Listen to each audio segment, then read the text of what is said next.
Just like directions on a map, we are people who get lost and then navigate ourselves back to the correct path. The path that is only made for us. There are so many people that have come up with a million different ways to say the same thing, to remind ourselves that life is beyond the means of just living and surviving, day in, day out. Sometimes we might start off in careers that we do not want, in places we do not think we belong to, and the only thing we can do is to change or redirect ourselves. I saw this post on Instagram. I've forgotten who the person was who said this, but I love the saying so much.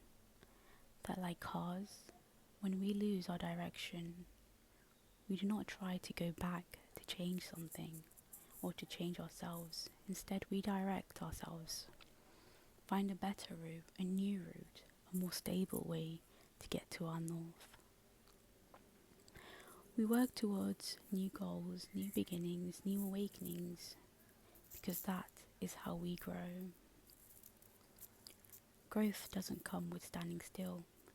Growth comes from learning and accepting, holding the accountability of who you were and who you are, and how you can learn to become better for yourself and the people around you. Growth is a structural idea of being flexible, but with the boundaries in place. Growth is learning new habits and loving them just the same, and letting go of the habits that you once swore and loved was you. Growth is difficult because growth is a leap into something unknown. We all have people in our lives that live in our own world, in their own world, and swear that whatever they do and whoever they hurt is only just a consequence of the person's own actions. They do not hold accountability in hurting you or accepting that they are wrong. They blame the world, they blame other people, they blame circumstances and situations instead of trying to understand themselves. Looking deeper into ourselves is difficult, but not impossible. Understanding and accepting that being close with people ultimately means that you will be hurt and you will hurt. I was so scared to get close to people. I'm still so scared of being close with people because there is a part of me that cannot reconcile why hurting and being hurt makes sense in relationships. And by no means do I mean domestic abuse types of hurt. I mean being disappointed that they don't like the same music that you like, or that they don't want to go to the same concerts that you do, or the same places.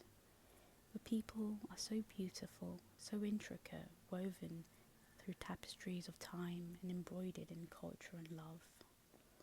People are so beautiful and so different. And when we finally start seeing that there is so much connectedness in why someone likes pizza as compared to biryani, is when you see the beauty in people. We are all humans who redirect ourselves to surviving and understanding and loving. Sometimes I would go to work in the mornings on the Victoria line. I would lose faith in humanity. People would push and shove and act so barbaric. They would act entitled and selfish and so inhumane. That was not a picture that I had painted for myself of what humans are like. It broke something inside of me. A piece of this real world where humans aren't very human at all. But maybe it isn't the humans that are like this. Maybe it is what the world has made them become. A broken system creates broken people like you and me. What does one call a society of broken people? How do we become one when we are all driving our individual cars? No empathy for the ones in front or behind to reach a destination we still call north. We speed past the ones who play by the rules to drive safe and bump into others who don't give us way. We are on a highway of hell, redirecting ourselves to a north that perhaps doesn't even exist anymore. What is your north? We've been distorted so far that we've been following a plane, a satellite ahead, and calling it our new north. Straying so far away from our own path that we've lost connection with ourselves and nature. Living in a society of blame, living for nothing more than just to survive another day. But we live, we are living, and we have always lived. I want to take this moment to welcome you to my first ever YouTube video. I thought very hard and deep about what I wanted to talk about, and unfortunately, I've got nothing more but the sentimentalisms of this world and the juxtapositions of the society that we live in, to talk about why I both love and hate humanity. Welcome to the world of my unsolicited advice, a documentation to my own future self of the world through my own lens.